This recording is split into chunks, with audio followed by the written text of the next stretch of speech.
Bonjour donc bienvenue à ce meeting joueur et puis ce rendez-vous pour vous donner des informations concernant le tournoi de Charleval qu'on organise. Donc moi je suis le directeur de tournoi et puis donc Bonjour à tous, donc moi je suis Pierre Bonnefous, le co-directeur de tournoi. Nous sommes très heureux de vous accueillir sur le National Tour de Charleval, appelé Charleval Classique. Donc on va démarrer tout de suite avec Bertrand, le TD, pour nous expliquer tout d'abord qui sont nos partenaires pour ce tournoi.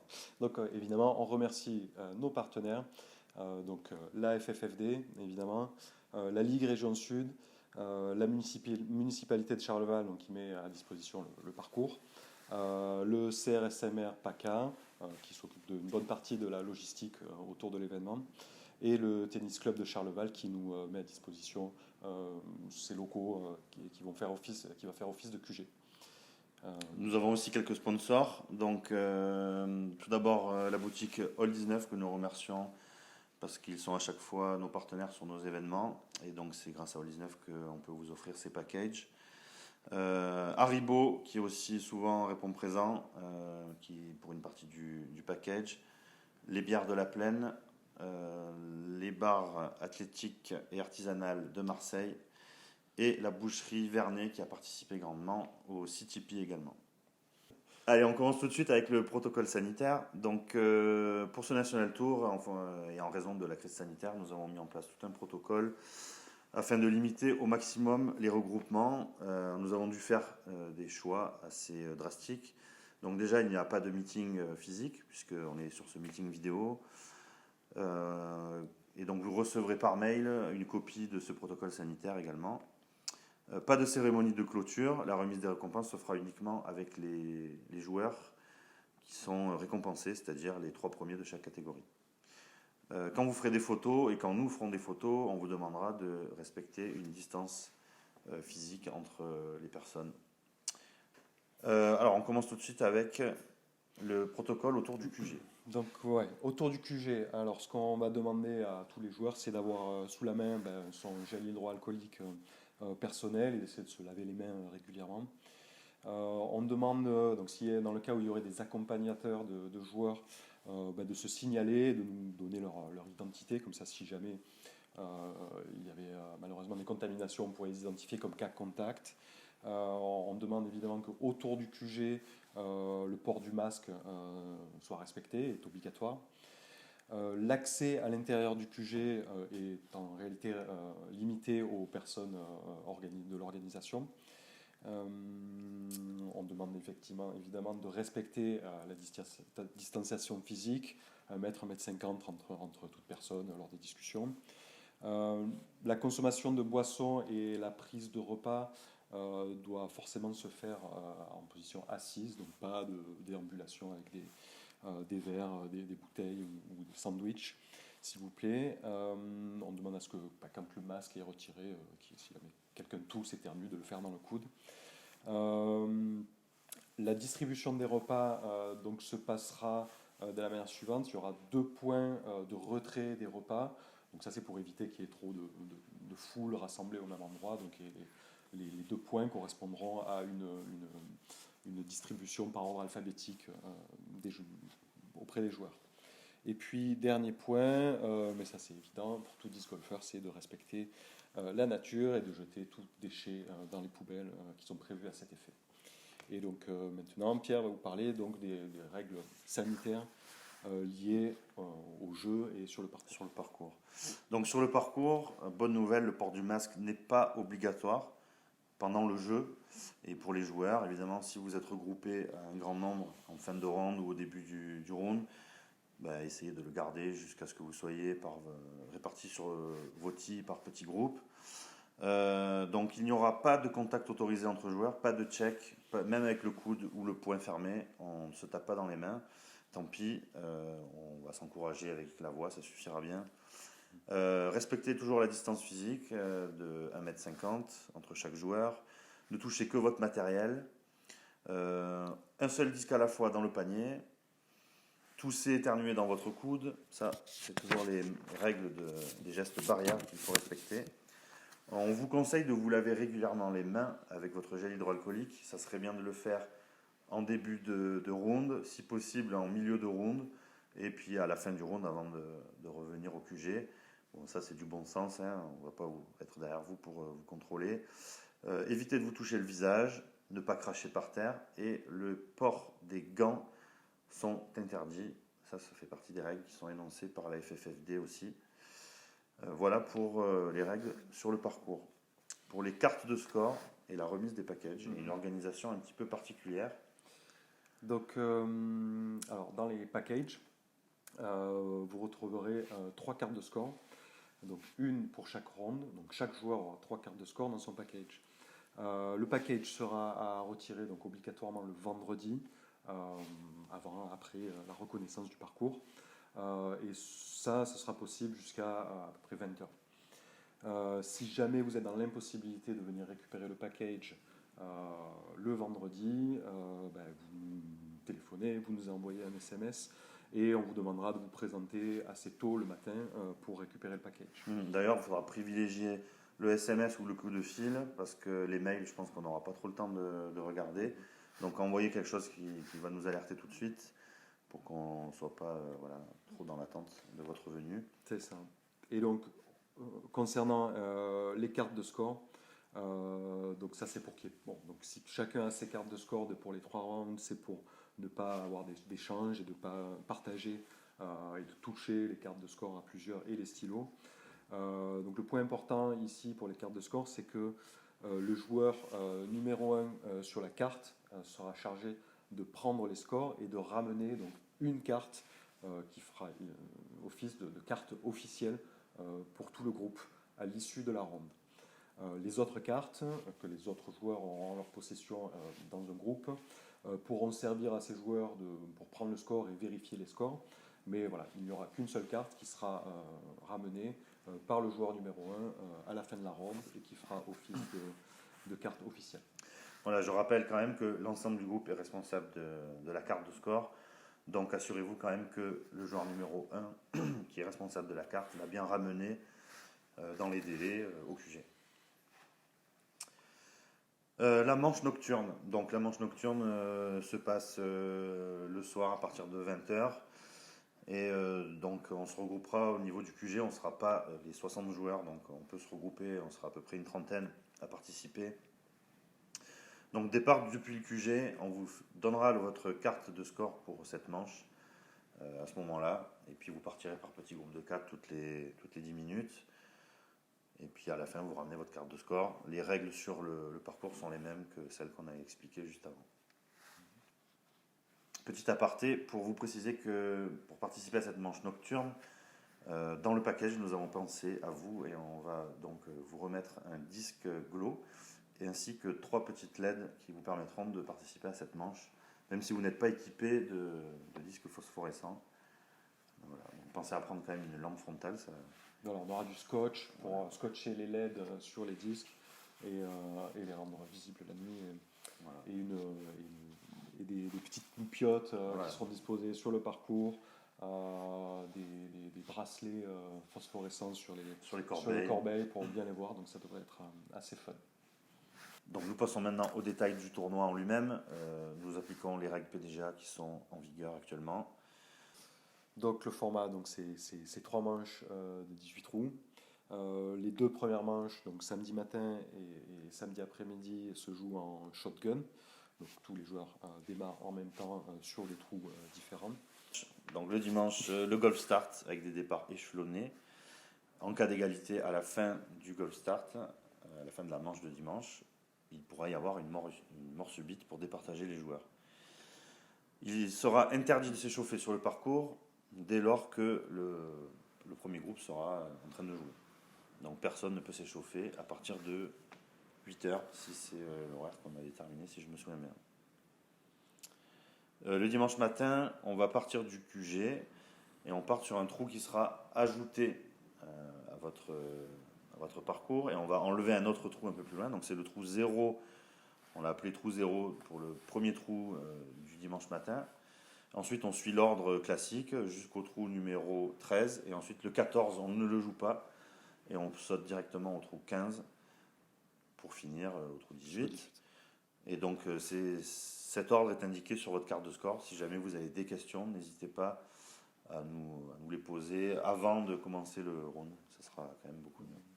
Donc moi, en tant que TD non-joueur, je serai disponible pour répondre à toutes les questions avant le début de chaque round au niveau du QG. Les morts subites se joueront sur les trous 0, puis 17, puis 18 s'il y a encore égalité, et puis en closest sur le trou 18 pour déterminer un gagnant. Alors, on va continuer en vous détaillant donc, le programme du week-end. Donc le QG et donc le début des inscriptions le QG sera ouvert et le début des inscriptions seront possibles à partir de 13h le vendredi 23 octobre. À partir de 14h, le parcours sera ouvert pour la reconnaissance. Par là, on entend que tout sera balisé, les hobbies, les zones hobbies, etc. Le samedi, donc pour le début du tournoi, donc on pourra finaliser les inscriptions pour les retardataires, à partir de 7h30 jusqu'à 8h. Et on commencera donc la première manche à 8h45. Donc vous irez sur vos trous, donc on publiera les groupes la veille. Donc tout sera publié sur Metrix. Vous vous rendez sur vos trous directement, sans passer par la case QG. Voilà, on évite de se rassembler, on se verra à midi. Puis vous vous croiserez peut-être un peu pendant la manche, parce qu'avec Charleval, de temps en temps, on se croise un petit peu. Donc départ de la première manche à 8h45, précise. Pour le deuxième round, donc on essaiera de faire les résultats assez rapidement, entre midi et 2. Et on prévoit à environ vers 13h15 de publier les groupes de l'après-midi. Et vous pourrez commencer normalement la deuxième manche à partir de 13h45. À la fin du round, vous ramènerez vos cartes comme le matin.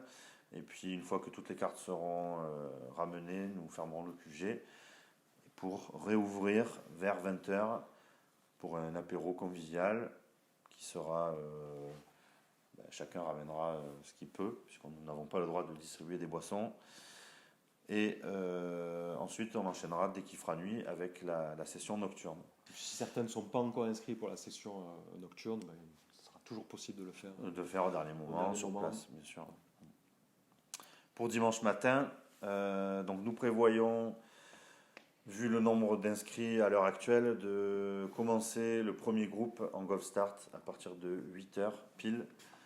Donc là, c'est pareil, les horaires seront publiés sur PDGA et Metrix. Donc samedi soir, vous regardez sur votre téléphone pour savoir à quelle heure vous commencez le lendemain.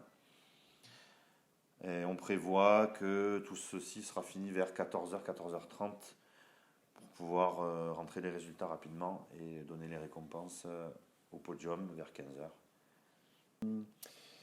Au cours du tournoi, donc, il y aura des jeux annexes, donc un Closest to the Pin, donc, qui sera joué sur les trous 3 et 14 et mis en jeu sur les 2 rounds du samedi.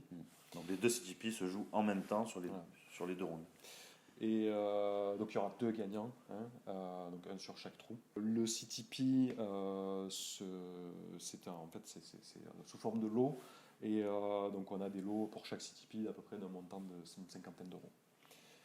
Pour l'ACE, c'est un peu la même chose, c'est une récompense sous forme de lot. Et cette année, on a un lot qui sera d'une valeur de 100 euros minimum pour l'ACE.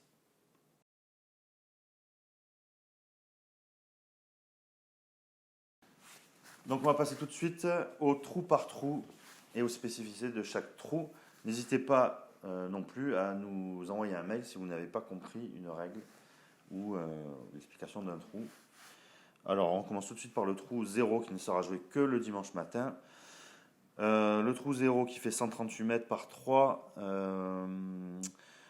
il y a une drop zone qui n'est pas obligatoire, c'est une drop zone facultative. Vous pouvez aller directement à la drop zone si vous n'osez pas tirer depuis le tee officiel.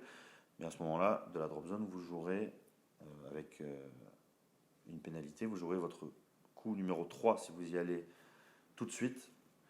Et si vous tirez hobby et qu'ensuite vous allez à la drop zone, vous jouerez aussi votre coup numéro 3. Après, si vous avez hobby en 2 coups, que vous choisissez la drop zone, vous jouerez votre coup donc numéro 4 et ainsi de suite. Donc drop zone facultative.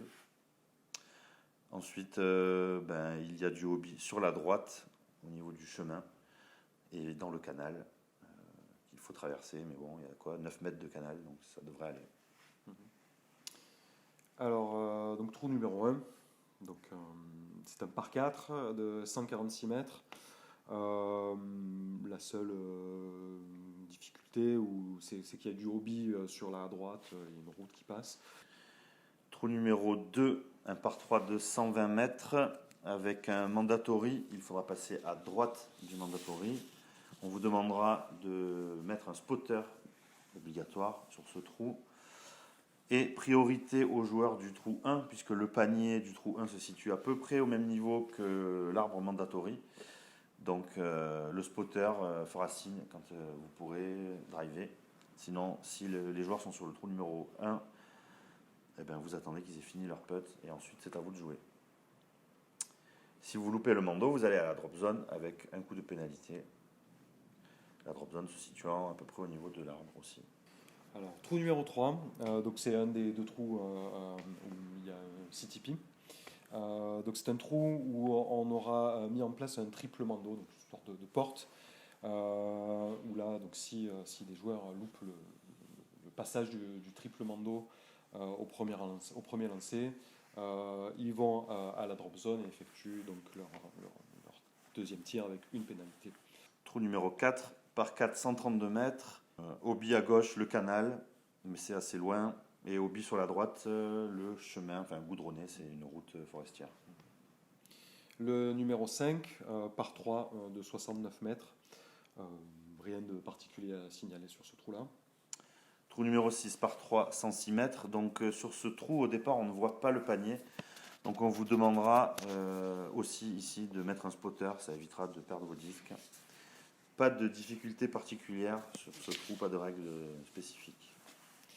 Le trou numéro 7, donc c'est un par 4 de 165 mètres. Donc il y a du hobby, donc c'est le canal qui est sur la gauche, mais assez loin, donc canal et au-delà.